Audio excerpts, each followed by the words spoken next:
श्रीहरि पौलोम्पव। चतुर्थोध्याय। कथा प्रवेश। नैमिषारण्य में कुलपति शौनक के 12 वर्षों तक चालू रहने वाले सत्र में उपस्थित महर्षियों के समीप एक दिन लोमहर्षण पुत्र सूतनंदन उग्रश्रवा आए। वे पुराणों की कथा कहने में कुशल थे। वे पुराणों के ज्ञाता थे। उन्होंने पुराण विद्या में बहुत परिश्रम किया था। वे नैमिषारण्यवासी महर्षियों से हाथ जोड़कर बोले, पूज्यपाद महर्षिगण, आप लोग क्या सुनना चाहते हैं? मैं किस प्रसंग पर बोलूं? उद्धरण। तब ऋषियों ने उनसे कहा, लोमहर्षण कुमार, हम आपको उत्तम प्रसंग बतलाएंगे और कथा प्रसंग प्रारंभ होने पर सुनने की इच्छा रखने वाले हम लोगों के समक्ष आप बहुत सी कथाएं कहेंगे। किंतु पूज्यपाद कुलपति भगवान शौनक अभी अग्नि की उपासना में संलग्न हैं।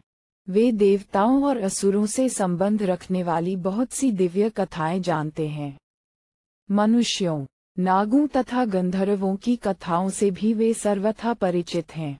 सूतनंदन, वे विद्वान कुलपति विप्रवर शौनक जी भी इस यज्ञ में उपस्थित हैं। वे चतुर, उत्तम व्रतधारी तथा बुद्धिमान हैं। शास्त्र, श्रुति, स्मृति, इतिहास, पुराण तथा आरण्यक, बृहदारण्यक आदि के तो वे आचार्य ही हैं। उग्रश्रवा जी के द्वारा महाभारत की कथा। वे सदा सत्य बोलने वाले, मन और इंद्रियों के संयम में तत्पर, तपस्वी और नियम पूर्वक व्रत को निभाने वाले हैं।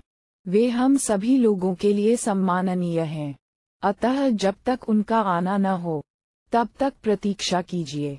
गुरुदेव शौनक जब यहाँ उत्तम आसन पर विराजमान हो जाया, उस समय वे द्विज श्रेष्ठ आपसे जो कुछ पूछें, उसी प्रसंग को लेकर आप बोलिएगा। उग्रश्रवा जी ने कहा, एवमस्तु, ऐसा ही होगा। गुरुदेव महात्मा शौनक जी के बैठ जाने पर उन्हीं के पूछने के अनुसार मैं नाना प्रकार की पुण्यदायिनी कथाएं कहूँगा। तदनंतर विप्र शिरोमणि शौनक जी क्रमशः सब कार्यों का विधिपूर्वक संपादन करके वैदिक स्तुतियों द्वारा देवताओं को और जल की अंजलि द्वारा पितरों को तृप्त करने के पश्चात उस स्थान पर आए जहां उत्तम व्रतधारी सिद्ध ब्रह्मशिगन यज्ञ मंडप में सूत जी को आगे विराजमान करके सुखपूर्वक बैठे थे। ऋत्विजों और सदस्यों के बैठ जाने पर कुलपति शौनक जी भी वहां बैठे और इस प्रकार बोले। इस प्रकार श्री महाभारत आदि पर्व के अंतर्गत पौलोम्पव में कथा प्रवेश नामक चौथा अध्याय पूरा हुआ। श्रीहरि। पंचमोध्याय। भृगु के आश्रम पर पुलोमा दानव का आगमन और उसकी अग्निदेव के साथ बातचीत। शौनक जी ने कहा, तात लोमहर्षण कुमार, पूर्व काल में आपके पिता ने सब पुराणों का अध्ययन किया था। क्या आपने भी उन सब का अध्ययन किया है? पुराण में दिव्य कथाएं वर्णित हैं। परम बुद्धिमान राजर्षियों और ब्रह्मर्षियों के आदिवंश भी बताए गए हैं, जिनको पहले हमने आपके पिता मुख से सुना है। उनमें से प्रथम तो मैं भृगु वंश का ही वर्णन सुनना चाहता हूँ। अतः आप इसी से संबंध रखने वाली कथा कहिए। हम सब लोग आपकी कथा सुनने के लिए सर्वथा उद्यत हैं। सूतपुत्र उग्रश्रवा ने कहा, भृगुनंदन, वैशंपायन आदि श्रेष्ठ ब्राह्मणों और महात्मा द्विजवरों ने पूर्व काल में जो पुराण भली भांति पढ़ा था और उन विद्वानों ने जिस प्रकार पुराण का वर्णन किया है, वह सब मुझे ज्ञात है।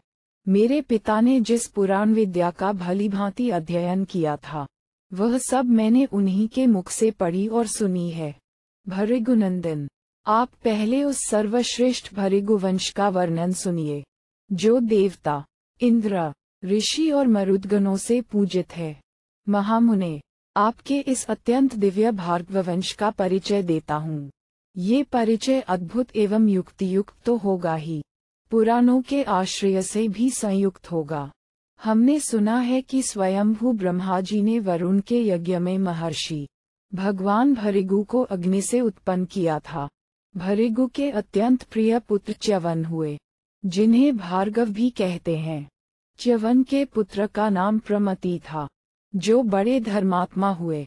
प्रमति के घृताची नामक अप्सरा के गर्भ से रुरु नामक पुत्र का जन्म हुआ। रुरु के पुत्र शुनक थे, जिनका जन्म प्रमद्वरा के गर्भ से हुआ था। शुनक वेदों के पारंगत विद्वान और धर्मात्मा थे। वे आपके पूर्व पितामह थे। वे तपस्वी, यशस्वी, शास्त्रज्ञ तथा ब्रह्मवेत्ताओं में श्रेष्ठ थे। धर्मात्मा, सत्यवादी और मन इंद्रियों को वश में रखने वाले थे। उनका आहार विहार नियमित एवं परिमित था। शौनक जी बोले, सूतपुत्र, मैं पूछता हूँ कि महात्मा भार्गव का नाम च्यवन कैसे प्रसिद्ध हुआ, यह मुझे बताइए। उग्रश्रवा जी ने कहा, महामुने, भृगु की पत्नी का नाम पुलोमा था। वह अपने पति को बहुत ही प्यारी थी। उसके उदर में भृगु जी के वीर्य से उत्पन्न गर्भ पल रहा था। भृगुवंश शिरोमणे पुलोमा यशस्वी भृगु की अनुकूलशील स्वभाव वाली धर्मपत्नी थी। उसकी कुक्षी में उस गर्भ के प्रकट होने पर एक समय धर्मात्माओं में श्रेष्ठ भृगु जी स्नान करने के लिए आश्रम से बाहर निकले। उस समय एक राक्षस, जिसका नाम भी पुलोमा ही था, उनके आश्रम पर आया। आश्रम में प्रवेश करते ही उसकी दृष्टि महर्षि भृगु की पतिव्रता पत्नी पर पड़ी और वह कामदेव के वशीभूत हो अपनी सुध बुध खो बैठा।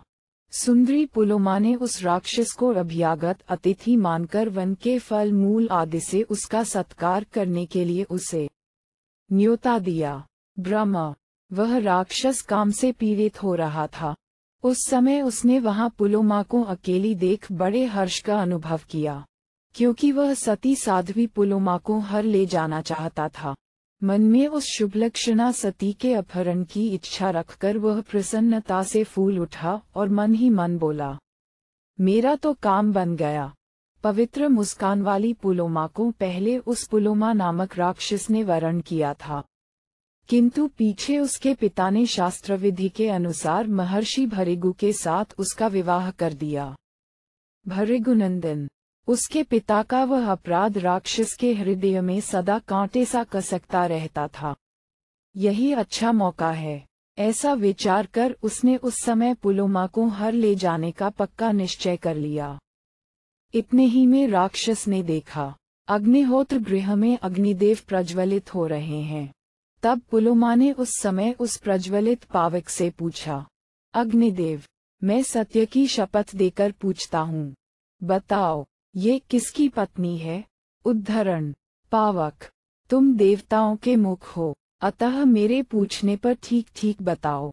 पहले तो मैंने ही इस सुंदरी को अपनी पत्नी बनाने के लिए वरण किया था, किंतु बाद में असत्य व्यवहार करने वाले इसके पिता ने भृगु के साथ इसका विवाह कर दिया। यदि यह एकांत में मिली हुई सुंदरी भृगु की भार्या है तो वैसी बात सच सच बता दो, क्योंकि मैं इसे इस आश्रम से हर ले जाना चाहता हूँ। वह क्रोध आज मेरे हृदय को दग्ध सा कर रहा है। इस सुमध्यमा को, जो पहले मेरी भार्या थी, भृगु ने अन्यायपूर्वक हड़प लिया है। उग्रश्रवाजी कहते हैं, इस प्रकार वह राक्षस भृगु की पत्नी के प्रति, यह मेरी है या भृगु की, ऐसा संशय रखते हुए प्रज्वलित अग्नि को संबोधित करके बार बार पूछने लगा, अग्निदेव, तुम सदा सब प्राणियों के भीतर निवास करते हो। सर्वज्ञ अग्नि, तुम पुण्य और पाप के विषय में साक्षी की भांति स्थित रहते हो, अतः सच्ची बात बताओ। असत्य बर्ताव करने वाले भृगु ने, जो पहले मेरी ही थी, उस भार्या का अपहरण किया है। यदि यह वही है, तो वैसी बात ठीक ठीक बता दो। सर्वज्ञ अग्निदेव, तुम्हारे मुख से सब बातें सुनकर मैं भृगु की इस भार्या को तुम्हारे देखते देखते इस आश्रम से हर ले जाऊंगा, इसलिए मुझसे सच्ची बात कहो। उग्रश्रवाजी कहते हैं, राक्षस की यह बात सुनकर ज्वालामयी 7 जिह्वाओं वाले अग्निदेव बहुत दुखी हुए।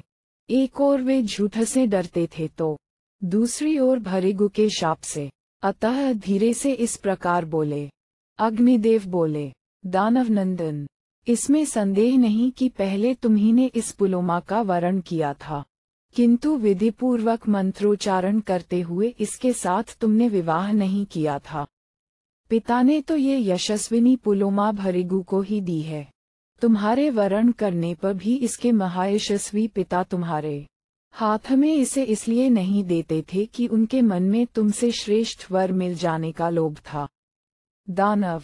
तदनंतर महर्षि भृगु ने मुझे साक्षी बनाकर वेदोक्त क्रिया द्वारा विधिपूर्वक इसका पाणी ग्रहण किया था। यह वही है, ऐसा मैं जानता हूँ। इस विषय में मैं झूठ नहीं बोल सकता। दानव श्रेष्ठ, लोक में असत्य की कभी पूजा नहीं होती है। इस प्रकार श्री महाभारत आदि पर्व के अंतर्गत पौलोम्पव में पुलोमा अग्निसंवाद विषयक 5वां अध्याय पूरा हुआ। श्रीहरि। षष्ठोऽध्याय। महर्षि च्यवन का जन्म। उनके तेज से पुलोमा राक्षस का भस्म होना तथा भृगु का अग्निदेव को शाप देना।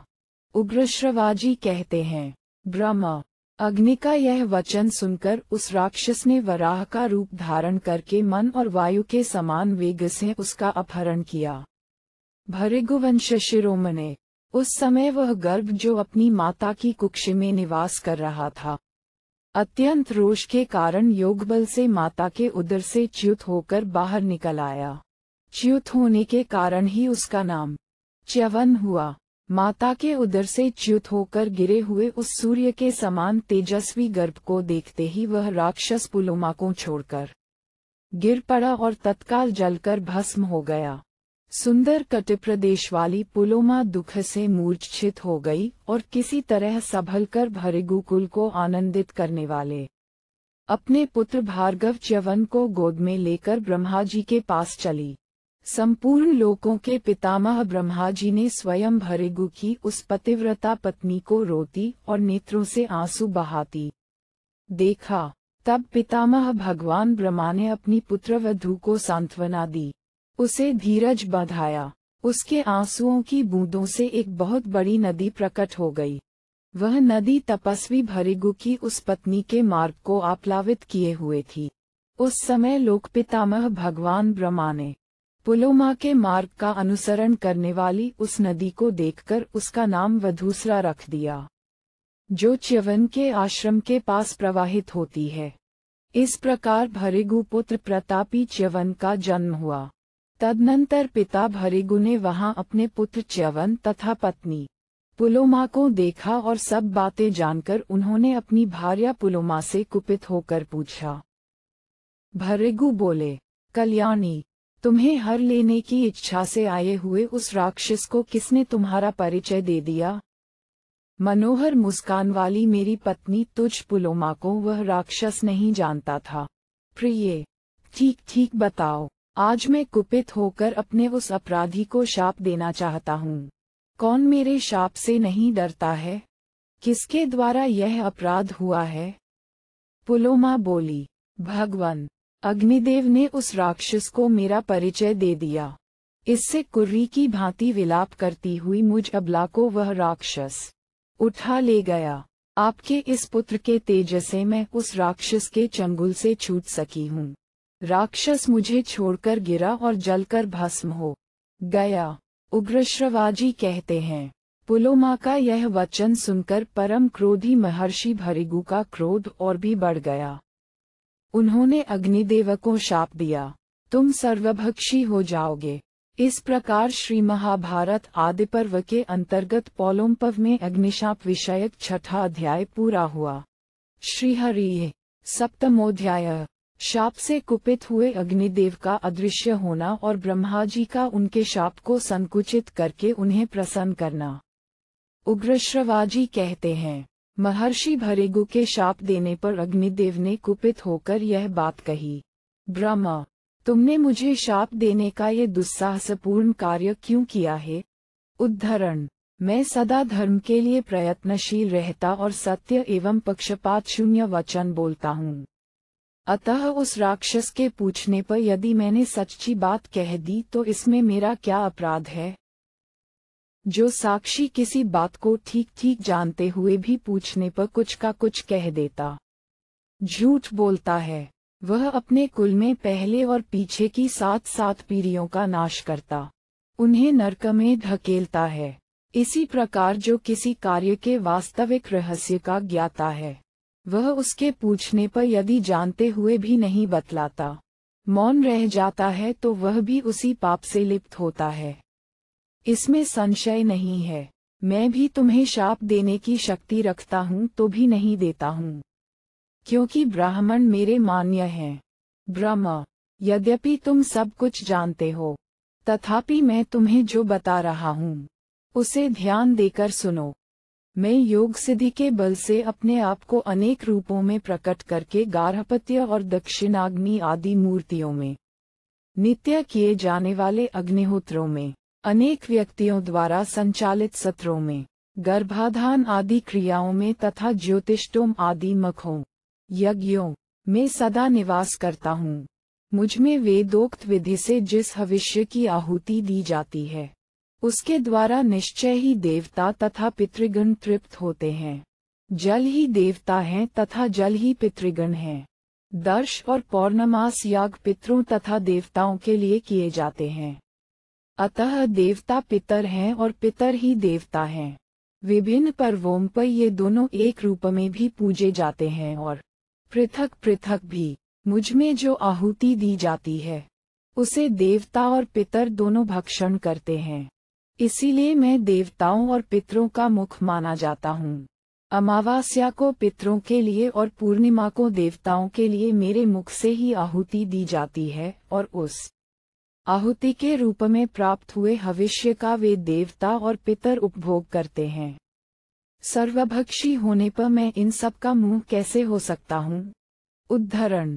उग्रश्रवाजी कहते हैं, महर्षियों, तदनंतर अग्निदेव ने कुछ सोच विचार कर द्विजों के अग्निहोत्र, यज्ञ, सत्र तथा संस्कार संबंधी क्रियाओं में से अपने आप को समेट लिया। फिर तो अग्नि के बिना समस्त प्रजा ओकार, विष्टकार, स्वधा और स्वाहा आदि से वंचित होकर अत्यंत दुखी हो गई। तब महर्षिगण अत्यंत उद्विग्न हो देवताओं के पास जाकर बोले, पापरहित देवगण, अग्नि के अदृश्य हो जाने से अग्निहोत्र आदि संपूर्ण क्रियाओं का लोप हो गया है। इससे तीनों लोकों के प्राणी किंकर्तव्य विमूढ़ हो गए हैं।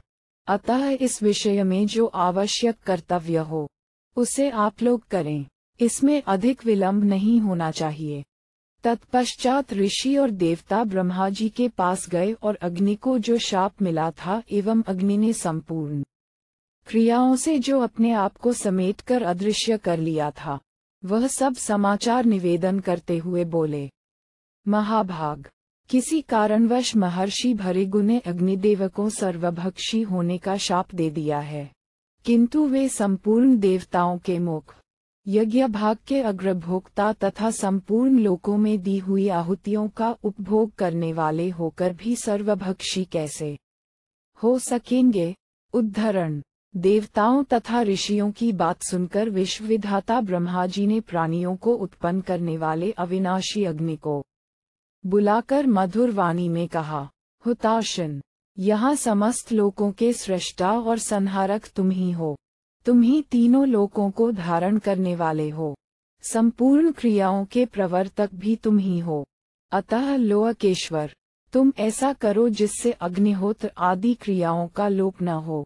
तुम सबके स्वामी होकर भी इस प्रकार मूल मोहग्रस्त कैसे हो गए? तुम संसार में सदा पवित्र हो। समस्त प्राणियों की गति भी तुम ही हो। तुम सारे शरीर से सर्वभक्षी नहीं होगे। अग्निदेव, तुम्हारे अपानदेश में जो ज्वालाएं होंगी वे ही सब कुछ भक्षण करेगी। इसके सिवा जो तुम्हारी क्रव्याद मूर्ति है, कच्चा मांस या मुर्दा जलाने वाली जो चिता की आग है, वही सब कुछ भक्षण करेगी। जैसे सूर्य की किरणों से स्पर्श होने पर सब वस्तुएं शुद्ध मानी जाती हैं, उसी प्रकार तुम्हारी ज्वालाओं से दग्ध होने पर सब कुछ शुद्ध हो जाएगा। अग्निदेव, तुम अपने प्रभाव से ही प्रकट हुए उत्कृष्ट तेज हो। अतः विभो, अपने तेज से ही महर्षि के उस शाप को सत्य कर दिखाओ और अपने मुख में आहुति के रूप में पड़े हुए देवताओं के तथा अपने भाग को भी ग्रहण करो। उग्रश्रवाजी कहते हैं, ये सुनकर अग्निदेव ने पितामह ब्रह्मा जी से कहा, एवमस्तु, ऐसा ही हो। यूं कहकर वे भगवान ब्रह्मा जी के आदेश का पालन करने के लिए चल दिए। इसके बाद देवर्षिगण अत्यंत प्रसन्न हो जैसे आए थे वैसे ही चले गए। फिर ऋषि महर्षि भी अग्निहोत्र आदि संपूर्ण कर्मों का पूर्ववत पालन करने लगे। देवता लोग स्वर्गलोक में आनंदित हो गए और इस लोक के समस्त प्राणी भी बड़े प्रसन्न हुए। साथ ही शापजनित पाप कट जाने से अग्निदेव को भी बड़ी प्रसन्नता हुई। इस प्रकार पूर्व काल में भगवान अग्निदेव को महर्षि भृगु से शाप प्राप्त हुआ था। यही अग्निशाप संबंधी प्राचीन इतिहास है। पुलोमा राक्षस के विनाश और च्यवन मुनि के जन्म का वृत्तांत भी यही है। इस प्रकार श्री महाभारत आदि पर्व के अंतर्गत पौलोम्पव में अग्निशाप मोचन संबंधी 7वां अध्याय पूरा हुआ। श्रीहरि। अष्टमोध्याय। प्रमद्वरा का जन्म। रुरु के साथ उसका वाग्दान तथा विवाह के पहले ही सांप के काटने से प्रमद्वरा की मृत्यु। उग्रश्रवाजी कहते हैं, ब्रह्मा भृगु पुत्र च्यवन ने अपनी पत्नी सुकन्या के गर्भ से एक पुत्र को जन्म दिया, जिसका नाम प्रमति था। महात्मा प्रमति बड़े तेजस्वी थे। फिर प्रमति ने घृताची अप्सरा से रुरु नामक पुत्र उत्पन्न किया तथा रुरु के द्वारा प्रमद्वरा के गर्भ से शुनक का जन्म हुआ। महाभाग शौनक जी, आप शुनक के ही पुत्र होने के कारण शौनक कहलाते हैं। शुनक महान सत्वगुण से संपन्न तथा संपूर्ण भृगुवंश का आनंद बढ़ाने वाले थे। वे जन्म लेते ही तीव्र तपस्या में संलग्न हो गए। इससे उनका अविचल यश सब और फैल गया। ब्रह्मा, मैं महातेजस्वी रुरु के संपूर्ण चरित्र का विस्तार पूर्वक वर्णन करूंगा। वह सब का सब आप सुनिए। पूर्व काल में स्थूलकेश नाम से विख्यात एक तप और विद्या से संपन्न महर्षि थे, जो समस्त प्राणियों के हित में लगे रहते थे। विप्रर्षे। इन्हीं महर्षि के समय की बात है। गंधर्वराज विश्वावसु ने मेनका के गर्भ से एक संतान उत्पन्न की। भृगुनंदन मेनका अप्सरा ने गंधर्वराज द्वारा स्थापित किए हुए उस गर्भ को समय पूरा होने पर स्थूलकेश मुनि के आश्रम के निकट जन्म दिया। ब्रह्मा, निर्दय और निर्लज मेनका अप्सरा उस नवजात गर्भ को वहीं नदी के तट पर छोड़कर चली गई। तदनंतर तेजस्वी महर्षि स्थूलकेश ने एकांत स्थान में त्यागी हुई उस बंधुहीन कन्या को देखा, जो देवताओं की बालिका के समान दिव्य शोभा से प्रकाशित हो रही थी। उस समय उस कन्या को वैसी दशा में देखकर द्विजश्रेष्ठ मुनिवर स्थूलकेश के मन में बड़ी दया आई। अतः वे उसे उठा लाए और उसका पालन पोषण करने लगे। वह सुंदरी कन्या उनके शुभ आश्रम पर दिनों दिन बढ़ने लगी। महाभाग महर्षि स्थूलकेश ने क्रमशः उस बालिका के जात कर्मादि सब संस्कार विधि पूर्वक संपन्न किए। वह बुद्धि, रूप और सब उत्तम गुणों से सुशोभित हो संसार की समस्त प्रमदाओं, सुंदरी स्त्रियों से श्रेष्ठ जान पड़ती थी। इसलिए महर्षि ने उसका नाम प्रमद्वरा रख दिया। एक दिन धर्मात्मा रुरु ने महर्षि के आश्रम में उस प्रमद्वरा को देखा। उसे देखते ही उनका हृदय तत्काल कामदेव के वशीभूत हो गया। तब उन्होंने मित्रों द्वारा अपने पिता भृगुवंशी प्रमति को अपनी अवस्था कहलाई। तदनंतर प्रमति ने यशस्वी स्थूलकेश मुनि से अपने पुत्र के लिए उनकी वह कन्या मांगी। तब पिता ने अपनी कन्या प्रमद्वरा का रुरु के लिए वाग्दान कर दिया और आगामी उत्तर फाल्गुनी नक्षत्र में विवाह का मुहूर्त निश्चित किया। तदनंतर जब विवाह का मुहूर्त निकट आ गया, उसी समय वह सुंदरी कन्या सखियों के साथ क्रीड़ा करती हुई वन में घूमने लगी। मार्ग में एक सांप चौड़ी जगह घेरकर तिरछा सो रहा था। प्रमद्वरा ने उसे नहीं देखा। वह काल से प्रेरित होकर मरना चाहती थी, इसलिए सर्प को पैर से कुचलती हुई आगे निकल गई। उस समय कालधर्म से प्रेरित हुए उस सर्प ने उस असावधान कन्या के अंग में बड़े जोर से अपने विषभरे दांत गड़ा दिए। उस सर्प के डस लेने पर वह सहसा पृथ्वी पर गिर पड़ी। उसके शरीर का रंग उड़ गया, शोभा नष्ट हो गई, आभूषण इधर उधर बिखर गए और चेतना लुप्त हो गई। उसके बाल खुले हुए थे। अब वह अपने उन बंधुजनों के हृदय में विषाद उत्पन्न कर रही थी। जो कुछ ही क्षण पहले अत्यंत सुंदरी एवं दर्शनीय थी, वही प्राणशून्य होने के कारण अब देखने योग्य नहीं रह गई। वह सर्प के विष से पीड़ित होकर गाढ़ निद्रा में सोई हुई की भांति भूमि पर पड़ी थी। उसके शरीर का मध्य भाग अत्यंत कृश था। वह उस अचेतन अवस्था में भी अत्यंत मनोहारिणी जान पड़ती थी। उसके पिता स्थूलकेश ने तथा अन्य तपस्वी महात्माओं ने भी आकर उसे देखा। वह कमल की सी कांति वाली किशोरी धरती पर चेष्टा रहित पड़ी थी। तदनंतर स्वस्त्यात्रेय, महाजानु, कुशिक, शंखमेखल, उद्दालक, कट, महायशस्वी श्वेत, भरद्वाज, कौनकुत्स्य, आर्ष्टिशेन, गौतम अपने पुत्र रुरु सहित प्रमति तथा अन्य सभी वनवासी श्रेष्ठ द्विज दया से द्रवित होकर वहां आए। वे सब लोग उस कन्या को सर्प के विष से पीड़ित हो प्राणशून्य हुई देख करुणावश रोने लगे। रुरु तो अत्यंत आर्त होकर वहां से बाहर चला गया और शेष सभी द्विज उस समय वहीं बैठे रहे।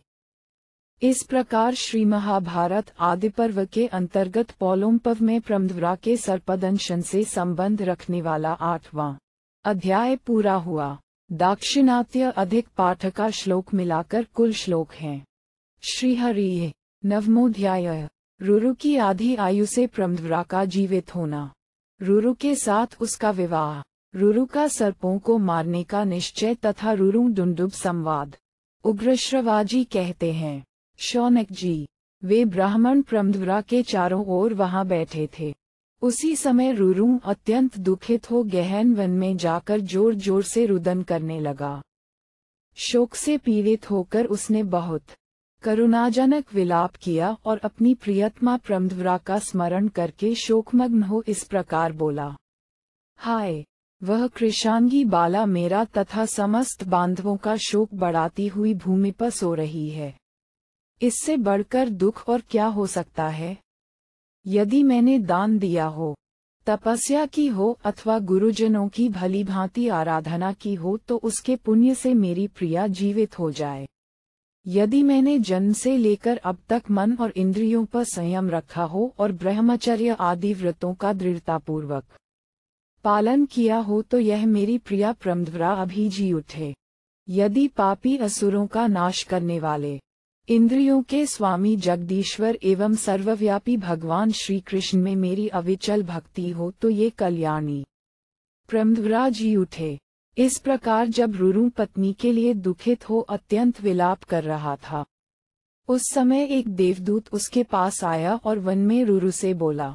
देवदूत ने कहा, धर्मात्मा रुरु, तुम दुख से व्याकुल हो। अपनी वाणी द्वारा जो कुछ कहते हो वह सब व्यर्थ है, क्योंकि जिस मनुष्य की आयु समाप्त हो गई है उसे फिर आयु नहीं मिल सकती। ये बेचारी प्रमद्वरा गंधर्व और अप्सरा की पुत्री थी। इसे जितनी आयु मिली थी वह पूरी हो चुकी है। अतः तात, तुम किसी तरह भी मन को शोक में न डालो। इस विषय में महात्मा देवताओं ने एक उपाय निश्चित किया है।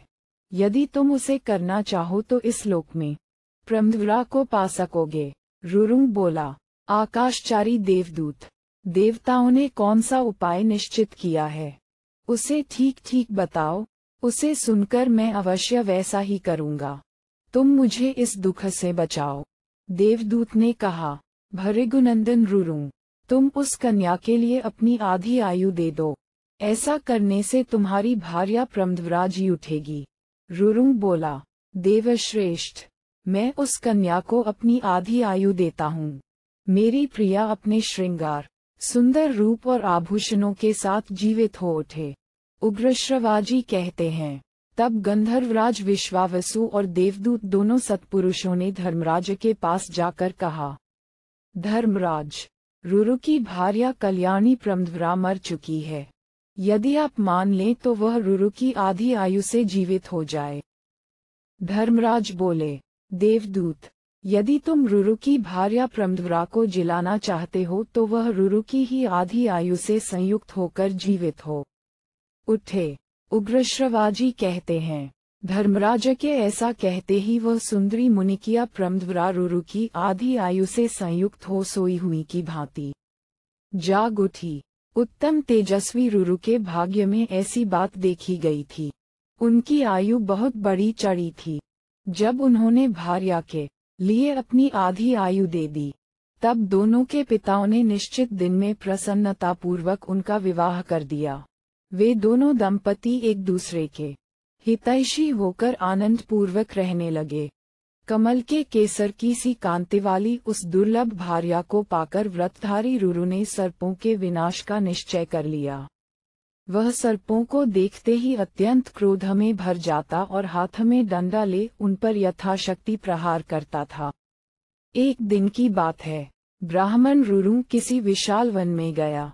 वहां उसने डुंडुब जाति के एक बूढ़े सांप को सोते देखा। उसे देखते ही उसके क्रोध का पारा चढ़ गया और उस ब्राह्मण ने उस समय सर्प को मार डालने की इच्छा से कालदंड के समान भयंकर डंडा उठाया। तब उस डुंडुभ ने मनुष्य की बोली में कहा, तपोधन, आज मैंने तुम्हारा कोई अपराध तो नहीं किया है, फिर किस लिए क्रोध के आवेश में आकर तुम मुझे मार रहे हो। इस प्रकार श्री महाभारत आदि पर्व के अंतर्गत पौलोम्पव में प्रमद्वरा के जीवित होने से संबंध रखने वाला 9वां अध्याय पूरा हुआ। दाक्षिणात्य अधिक पाठ का श्लोक मिलाकर कुल श्लोक हैं। श्रीहरि 10वां रुरु मुनि और डुंडुब का संवाद। रुरु बोला, सर्प, मेरी प्राणों के समान प्यारी पत्नी को एक सांप ने डस लिया था। उसी समय मैंने ये घोर प्रतिज्ञा कर ली कि जिस सर्प को देख लूंगा उसे अवश्य मार डालूंगा। उसी प्रतिज्ञा के अनुसार मैं तुम्हें मार डालना चाहता हूँ। अतः आज तुम्हें अपने प्राणों से हाथ धोना पड़ेगा। डुंडुभ ने कहा, ब्रह्म, वे दूसरे ही सांप हैं जो इस लोक में मनुष्यों को डसते हैं। सांपों की आकृति मात्र से ही तुम्हें डुंडुभों को नहीं मारना चाहिए। रुरु के दर्शन से सहस्रपाद ऋषि की सर्पियों से मुक्ति। अहो, आश्चर्य है, बेचारे डुंडुभ अनर्थ भोगने में सब सर्पों के साथ एक हैं, परंतु उनका स्वभाव दूसरे सर्पों से भिन्न है तथा दुख भोगने में तो वे सब सर्पों के साथ एक हैं, किंतु सुख सबका अलग अलग है। तुम धर्मज्ञ हो, अतः तुम्हें डुंडुभों की हिंसा नहीं करनी चाहिए। उग्रश्रवाजी कहते हैं, डुंडुभ सर्प का यह वचन सुनकर रुरु ने उसे कोई भयभीत ऋषि समझा, अतः उसका वध नहीं किया।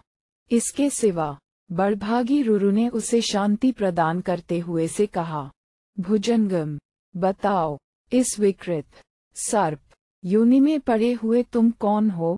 उद्धरण। डुंडुभ ने कहा, रुरो, मैं पूर्व जन्म में सहस्रपाद नामक ऋषि था, किंतु एक ब्राह्मण के शाप से मुझे सर्पयोनि में आना पड़ा है। रुरु ने पूछा, भुजगोतम, उस ब्राह्मण ने किस लिए कुपित होकर तुम्हें शाप दिया। तुम्हारा ये शरीर अभी कितने समय तक रहेगा। इस प्रकार श्री महाभारत आदि पर्व के अंतर्गत पौलोम्पव में रुरु डुंडुभ संवाद विषयक 10वां अध्याय पूरा हुआ। श्रीहरि। 11वां डुंडुभ की आत्मकथा तथा उसके द्वारा रुरु को अहिंसा का उपदेश। डुंडुभ ने कहा, तात, पूर्व काल में खगम नाम से प्रसिद्ध एक ब्राह्मण मेरा मित्र था।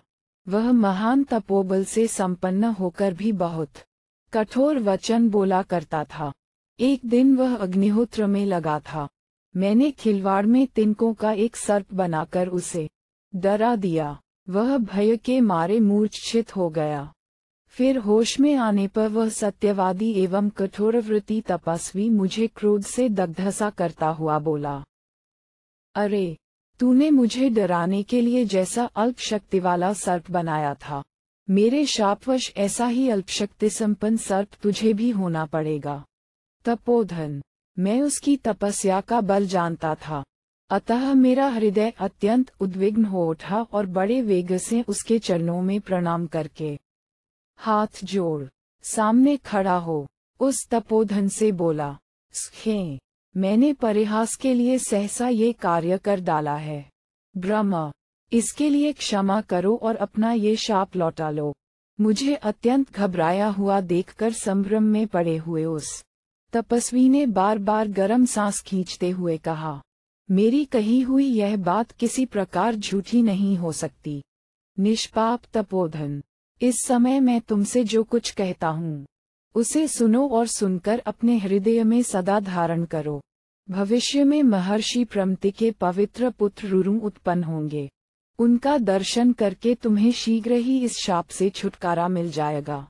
जान पड़ता है तुम वही रुरु नाम से विख्यात महर्षि प्रमति के पुत्र हो। अब मैं अपना स्वरूप धारण करके तुम्हारे हित की बात बताऊंगा।